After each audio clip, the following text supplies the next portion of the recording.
Hello and welcome to Drip Feed, water talk straight from the source. Let's dive in.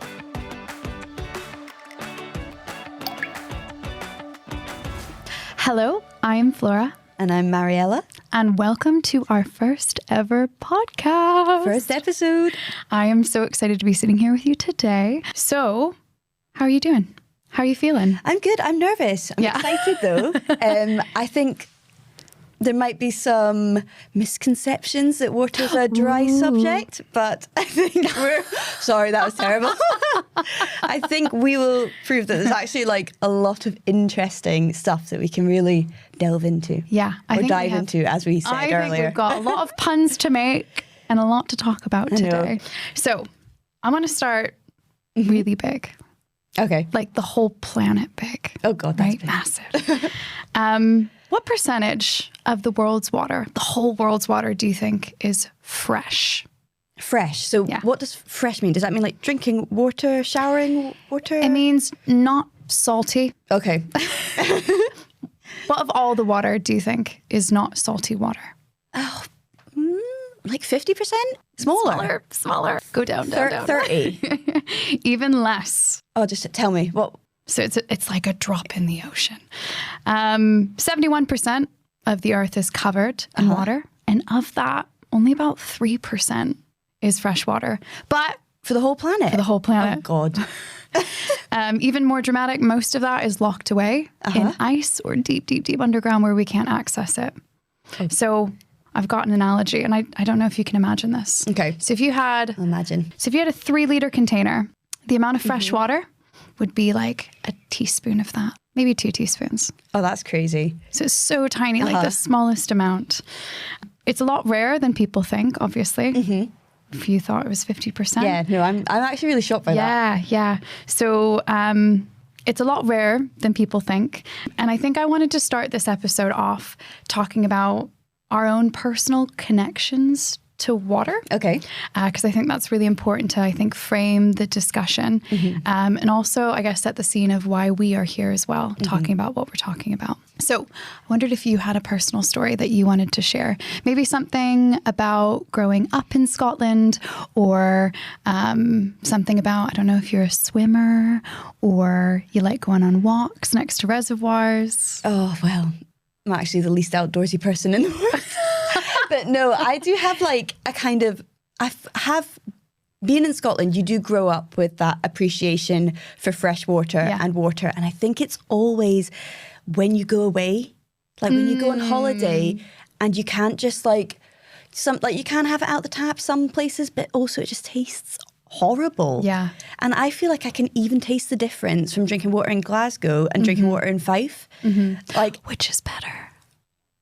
Fife. You're such a Fifer. I love it. So yeah, probably that. Like when I was younger, I think people thought I wasn't allowed fizzy drinks, but no, I just didn't like them. I'm still not like a juice person or that. It's always been like water. So that was always my go-to. So you were saying about how tap water in Scotland is, you think, the best. Oh, and elite. Elite. I wholeheartedly agree. I grew up in the Midwest, which is like smack dab in the middle of the US. And a lot of our water sources were drawn from rivers that had a lot of agricultural runoff. So they were treated so much and they tasted almost like a swimming pool. The chlorine was so strong. So tap water in Scotland, I think, is the best in the world because a lot of our fresh water sources come from reservoirs, so they're above ground. The geography of the country itself, we've got really naturally soft water, really low mineral content, so not so much calcium and magnesium. So soft water sourced from our really pristine reservoirs. And did you know that we also have a team of professional water tasters? I want that job. Yeah, based at Heriot-Watt University. So there's 23 people who are constantly tasting our water to make sure it's the best. And do they do it like the wine? Do they swirl it? Like, what are those wine connoisseurs called? Yeah. Doing the swirl, seeing what the leg's like. The notes on this one. Yes, the notes are taste list. Perfect. So Flora, have you got a personal story with water, Scottish water, water in Scotland to be precise? So actually, I've got a different water story, but it's what brought me to water in Scotland, if tell that's me. okay. So I grew up just north of Chicago on a little lake. And yeah, it wasn't very much like city living. It was I lived very, very suburbia. But my house was on a lake, and every day in the summer I would spend swimming until we were prunes.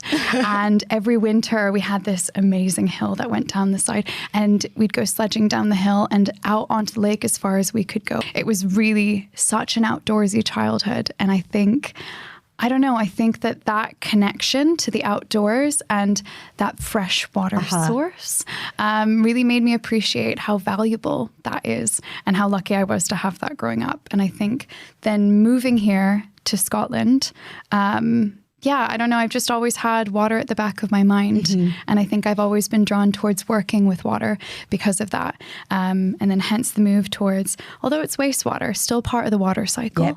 A very important part. Very important part. And we'll get to that at some point. But today we're talking about drinking water. Yes. So, sure. Okay, so you're telling me that we've only got access to 3% of the world's water. Yeah, so 3% is fresh. But actually in Scotland, kind of, the way I was talking about, we capture our drinking water is primarily through reservoirs. So if you think about reservoirs at the very top of a hill, tends to be at the very top of a hill, only 1% of Scotland's rainwater actually ends up making its way into that reservoir. So we've got even less than 3% in Scotland. Exactly. So I think there's a common misconception. Scotland's a very rainy place. Yeah, everyone always says, what do you mean we need to save water? It is always raining here. And it does feel like that. It feels like it's always raining. Honestly, I was thinking about this. I think I've never experienced 4 seasons in one day. I didn't know what that phrase meant until I moved here. But it does feel like despite the heavy rainfall that we experience often, not all of that ends up in reservoirs. And also we tend to have more flash flooding here. So that means huge downpours, huge amounts of water all at once. And oftentimes a lot of that is rushing away into rivers and down into the sea and not actually captured where we need it to be. Okay. Yeah. That makes more sense now. Yeah. I'll use that next time someone tries to argue with me that we've got plenty of water. It's still a really rare, precious source. And also, I guess if you think about it, before water can be Drinkable. New word. Drinkable, before it can be consumed, it needs to be treated, right? So we're not just drinking water straight from reservoirs. So we need to treat that. And if you think about the level of treatment that's required to get something from surface water quality to drinking water quality, that's a lot of energy and time and effort and people and a lot of things in that process that need to happen to make that water consumable. I was shocked to find out that, a pair of jeans, a pair of denim. Yeah. The driest thing ever. Got some on. And that takes up to, it could be between 2,000 to 10,000 litres of water to make one singular pair of jeans. 2,000 to 10,000. What does that even look like? So to put that into perspective, 2,000 litres of water is about 5,000 cans of juice. 5,000 cans of juice. I can't even visualise that. I can't even visualise that. I've definitely not drank that over my lifetime. No. Do you maybe know that in number of bathtubfuls? Not bathtubs, but 10,000 litres of water is about the size of a small swimming pool. For a pair of jeans. I know, and it just feels so wasteful, isn't it? Wow. So, Flora, would you like to know some very interesting history about water and the filtration process? Absolutely. Lay it on. So basically, in the 18th century, we're going all that way back, is when we established an effective way of removing particles and filtering water. And we'd make these filters out of wool and sponge and charcoal. So natural materials. Yes. Cool. Very cool. Ahead of their time. Then by the 19th century, there was the connection between dirty, untreated water and diseases. Yes. So before that, people were just guzzling it down. Yeah. So the role of water transmitting diseases like cholera, typhoid, it was realised, and filtration became part of the norm across Europe anyway. And then by the 20th century, that's when we introduced chlorinating water. So it became better to drink. And that's the two things we do now. We filter and we treat the water. But we also do the third thing, which is we're constantly testing it. Yes. And making sure it's safe. Top quality. Safe. Yes, so and safe. That must be newer. Yes. Us testing our water. I mean, I'm sure they weren't testing back in the 19th, 20th centuries. No, they weren't doing anything. So did you know that Scotland's drinking water is ranked as one of the highest in the world? I believe it. Yeah. I believe it. It doesn't come as a shock when you tell people that, like, best in the world. People are like, yeah, obviously. Yeah. Have you tasted it? There are underground fan clubs for Scottish tap water. I have seen so much Scottish tap water merch floating about, really cool skate brands who are like trying to advertise. No way. Yeah, 100%. Oh, that's so funny. It's really cool. I think Scottish tap water is pretty hot at the moment. Yeah, we've got a bit of street cred, don't we? We do have a bit of street cred. So today, like our attitude, we can be guilty of taking it for granted because, you know, it's great, it's readily available, but it's not really what we should be doing if we want to keep up our good rep. Yeah. Keep having access to this lovely water. So stuff like taking long showers, using hose pipes and like big sprinklers when you've got maybe like a teeny garden, it's just like not necessary. But a lot of research actually does show that we personally underestimate how much water we use each. So how much water do you think? Don't make me guess. How much water do you think you use a day? I took a bath yesterday. I can't believe you're admitting that. How much water do I think I use? And you'll probably be lower than the average person because of like what you do for work. Yeah. But I guess it's crazy because what my brain is you'll going be lower to. than the average person because you don't wash. I just told you I took a bath. I don't know. I also think, so I'm not going too big, right? So I'm not thinking about how much water is in all the food I'm eating, right? Because there's water Just in everything. consumption of like drinking, flushing, washing dishes. 50 liters. 50 litres. Okay. 60 liters. Okay. If you can live off 60 litres a day. Yeah. Maybe if I'm camping. I think we should set that up as a challenge. I think we should pre-ration you 60 litres of water and Is you it can see so how much far higher you than get. that? Yeah, double it. 120. I can't do maths. Triple it. Do you want me to triple it? No, about 180 litres Wow. is the average consumption of a person in Scotland per day. No. And it's stuff you don't think about, like flushing the toilet uses so much water. Yeah. And it's just like, I remember saying this to one of my friends and I was like, you know how much water you use a day, average person in Scotland? And she was like, I don't even drink water. And I was like, it's not drinking water that's doing it. It's the flushing, it's the washing. Showering, the washing machine. Bathing. Yeah. Yep. Oh, it's crazy. So I talked to you about 60 litres of water My 60 liters. that you imagine in an ideal world that you think you My use. 60 liters, yeah.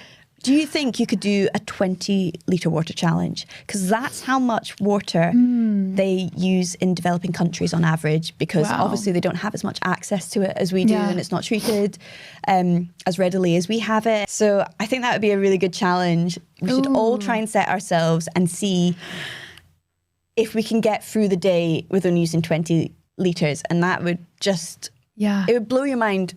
Wow. You'd probably be done by the morning. After you've had your morning shower, boiled the kettle. Yeah.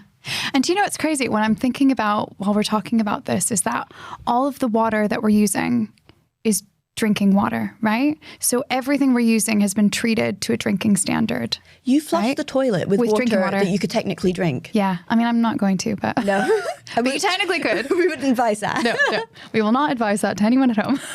But yeah, I guess I'm also thinking it's not just 20 litres of water, it's 20 litres of really high quality drinking water that we're using. And that's not the same in every country. Hey, Mariella. Hey, Flora.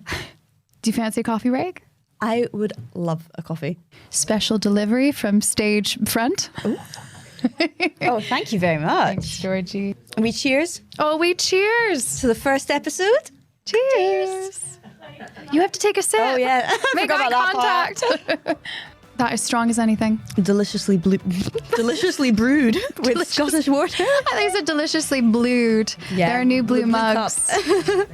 Thank you for joining us on the first episode of Drip Feed. We'll be back every month. Like and subscribe to stay up to date.